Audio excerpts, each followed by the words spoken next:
श्री स्वामी समर्थ. जय जय स्वामी समर्थ. जेव्हा समर्थांची कृपा स्त्रीवर होते, त्यांचा वरद हस्त जेव्हा स्त्रीच्या डोक्यावर असतं, तेव्हा काय होतं? जेव्हा स्वामींची कृपा स्त्रीवर होती ना, तेव्हा तिच्या आयुष्यात आणि तिच्या व्यक्तित्वात कोणते अलौकिक बदल घडून येतात. तिच्यात असे कोणते लक्षणं दिसू लागतात, ज्यामुळे ओळखता येतं की या स्त्रीवर स्वामींची अथांग कृपा आहे. आपण आज या व्हिडिओमध्ये पाहणार आहोत. व्हिडिओ पूर्ण पहा, तर आपल्याला नक्कीच कळून येईल. स्त्री जी आहे ती घराची अन्नपूर्णा आणि लक्ष्मी मानली जाते. स्त्री जेव्हा स्वामींच्या भक्तीत लीन होते आणि स्वामींचा हात तिच्या शिरावर येतो. आता स्त्री नेहमी भक्ती कोणाकरता करते? आपल्या परिवार करता, आपल्या मुलांकरता, सगळ्यांकरता चांगलं हो याकरता ती आपला वेळ नसून सुद्धा आपला वेळ भक्तीमध्ये देते. तर स्त्रीवरती जेव्हा स्वामींचा हात असतो, तेव्हा सगळ्यात पहिले बदल जो दिसायला मिळतो ना, तो दिसतो तिच्या चेहऱ्यावर अथांग शांतता आणि आत्मीयता दिसेल.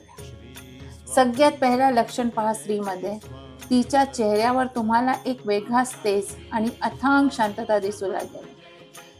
तिचं मनामध्ये चंचलता राहणार नाही. संकट कितीही मोठे असो, ती शांत राहिले. राग, द्वेष, मत्सर आणि संताप या गोष्टी तिच्यापासून हळूहळू दूर जातात. तिचा चेहरा नेहमी प्रसन्न दिसतो. दुसरं लक्षण जे स्त्रीमध्ये दिसून येतं, तुम्ही पाहाले की तिच्यामध्ये सहनशीलता वाढून जाते, सोशिकपणा येऊन जातोय. स्त्रीमध्ये सहनशीलता तो असतेच, पण जर स्वामींची कृपा झाल्यावर ती सहनशीलता जी आहे ती तपस्या बनून जाते. घरातील मोठी कितीही संकट येऊ, कोणत्याही प्रकारची अडचण येऊ, आर्थिक संकट असो किंवा कौटुंबिक मतभेद असो, ती कधी सुद्धा हार मानत नाही आणि कधी खचून जात नाही. नुसता म्हणते की माझे स्वामी सर्व काही ठीक करतील. हा ठाम विश्वास तिच्या प्रत्येक कृतीतून दिसून येतो.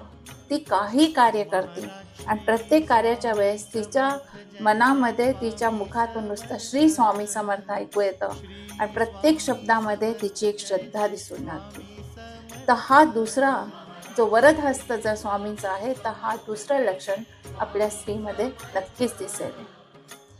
तिसरं लक्षण जे आहे ते वाणीत गोडवा आणि सात्विकता. अशा स्त्रीच्या बोलण्यात एक वेगळीच गोडी आणि नम्रता येते. ती प्रत्येक गोष्ट शांततेने सगळ्यांना समजावून सांगण्याची तिची एक वेगळीच कला जी आहे ती तुम्हाला दिसायला लागते. ती कोणाबद्दलही वाईट बोलत नाही, कोणाच्या वाईटबद्दल बोलत नाही, वाईट कोणाचं करायला सांगत नाही. काही मनात तिच्या वाईट विचार नसतात. तिच्या तोंडून निघणारा प्रत्येक शब्द समोरच्याला धीर देणाराच असतो. तिची वाणी ही इतरांचे दुःख हलके करणारी बनून जाते. प्रत्येकाच्या दुःखात ती सामील होऊन त्यांना तो मार्ग दाखवायला लागते आणि त्यांचं मन शांत करून त्यांना दुःख त्यांचं दूर होऊन जाय हा प्रयत्न करते. आणि ते प्रयत्न तिच्या वाणीच्या गोडव्याने त्या लोकांच्या मानसिकतावर खूप प्रभाव बनून जातो. म्हणून हे लक्षण सुद्धा आपल्याला स्त्रीमध्ये दिसायला लागतं. चौथं लक्षण जे दिसेल तुम्हाला, स्वामींची कृपा झालेली स्त्री जेव्हा स्वयंपाक घरात प्रवेश करते, तेव्हा ती केवळ अन्न नाही आणि ती केवळ अन्न म्हणून शिजवत सुद्धा नाही. म्हणजे जर ती काही जेवण बनवते तुमच्या घरामध्ये, तर ती महाप्रसाद बनवते आणि तिच्या हाताने बनवलेलं अन्नात एक वेगळीच चव तुम्हाला यायला लागते. तिच्या घरात कधीही अन्नाची किंवा धान्याची कमतरता भासतच नाही. ती ज्या घरात राहते तिथे प्रवेश करताच लोकांना एक प्रकारची शांती आणि सकारात्मकता जाणवते. म्हणून ती घरातली अन्नपूर्णा रूप आणि सकारात्मक ऊर्जा घेऊन येते. तर ते जेव्हा सुद्धा तुम्ही जेवण कराल, तर तुम्हाला त्याच्यामध्ये एक प्रसादाची चव वेगळीच यायला लागते. म्हणून हे चौथं लक्षण आहे. पाचवं लक्षण आहे नामस्मरणात अखंड आनंद. अशा स्त्रीला एक गोष्टीपेक्षा म्हणजे दुसऱ्या गोष्टींपेक्षा, फॅशन किंवा दिखाव्यापेक्षा स्वामींच्या नामस्मरणात तिला जास्त आनंद मिळतो. काम करताना, चालताना, विश्रांतीनं, कोणतंही कार्य करताना, कोणाशी बोलताना सुद्धा तिच्या मनात श्री स्वामी समर्थ या मंत्राचा जप अविरत सुरू असतो. तिला स्वामींच्या पोथीचे वाचन, तारक मंत्राचा जप आणि स्वामींची सेवा करण्यात एक असीम समाधान मिळते. आणि त्या समाधानामध्ये ती फक्त आपल्या कुटुंबाचा आनंद ढूंढते आणि कुटुंबाचं सगळं चांगलं हो, तिच्या संपूर्ण कुळाचा उद्धार करायचं तिच्या मनात असतं की माझ्या जीवनामध्ये जे लोक आहेत त्यांचं नेहमी चांगलं हो, हा विचार तिच्या मनात असतो आणि तिच्या चेहऱ्यावर एक वेगळाच तेज दिसायला लागतो. तर हे लक्षण सुद्धा आपल्याला स्त्रीमध्ये दिसायला लागतं. 6वं लक्षण जे आहे, संकटाच्या वेळी स्वामींच्या अस्तित्वाचा अनुभव. ज्या स्त्रीवर स्वामींचा वरद हस्त आहे तिला संकटाची पूर्वकल्पना येते किंवा संकट असल्यास स्वामी तिच्या पाठीशी कसे उभे आहेत याचा प्रत्यक्ष अनुभव येतो. अगदी कठीण प्रसंगी तिला अचानक योग्य मार्ग सापडतो. कोणीतरी व्यक्ती येऊन तिची मदत करतो किंवा स्वामी तिला स्वप्नात दर्शन देऊन मार्ग दाखवतात. जेव्हा सुद्धा अशी समस्या येईल तर तिला पहिले पूर्वाभास होऊन जाईल या स्वामी तिला दर्शन देऊन मार्ग दाखवतील तर ती स्त्री तुम्हाला संकटातून बाहेर काढून देईल. आता जे 7वं लक्षण आहे ते आहे निस्वार्थ सेवाभाव आणि दयाळूपणा. स्वामी समर्थ हे करुणाचे सागर आहे.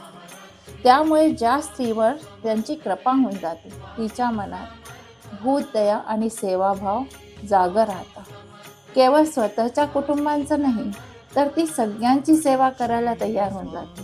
ती कोणालाही उपाशी ठेवत नाही, कोणाला दुःखी पाहू नाही शकत. जर कोणी दुःखी दिसतं तर तिचं मन विरघळून जातं आणि ती यथाशक्ती मदत करायला पुढे वाढते. तर हे 7वं लक्षण सुद्धा आपल्याला स्त्रीमध्ये दिसू शकतं. 8वं लक्षण जे आपल्याला दिसेल संसाराला भक्तीची जोड देणे.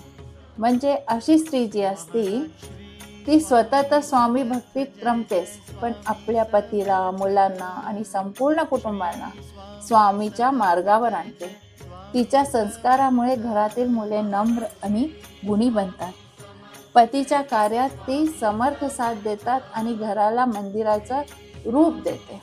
म्हणजे ती प्रत्येक ठिकाणी सगळ्यांच्या बरोबर उभी राहते, कोणाला सुद्धा हारू देत नाही आणि स्वामींचा विश्वास, स्वामी पाठीशी आहे हा विश्वास सगळ्यांच्या मनात ती जागृत करते. तुमच्या घरातील एखाद्या स्त्रीमध्ये हे लक्षणे दिसत असतील तर समजून जा की स्वामी समर्थांचा साक्षात वरद हस्त तिच्या डोक्यावर आहे. स्वामींची कृपा मिळवणे कठीण नाही आहे. त्यासाठी केवळ निरामय भक्ती, निष्कपटी मन आणि स्वामीवरती दृढ श्रद्धा आवश्यक आहे. जर एखादी स्त्रीने मनाने निर्मळ असेल आणि स्वामींच्या शरण गेली असेल तर स्वामी तिला कधीही एकटं सोडत नाही.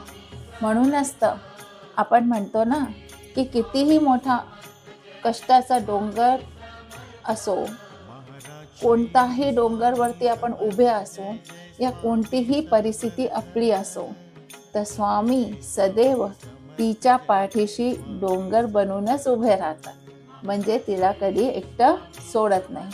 म्हणूनच म्हटलं जातं अशक्य ही शक्य करतील स्वामी.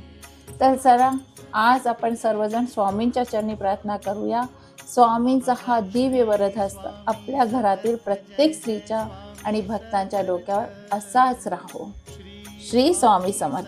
जर आपल्याला असं वाटत असेल की ही लक्षण स्वतःमध्ये दिसतात तर नक्कीच कमेंट्समध्ये श्री स्वामी समर्थ लिहा आणि व्हिडिओ आवडल्यास नक्कीच लाईक, शेअर आणि सबस्क्राईब करा. भेटूया अशा आध्यात्मिक व्हिडिओमध्ये. श्री स्वामी समर्थ. जय जय स्वामी समर्थ.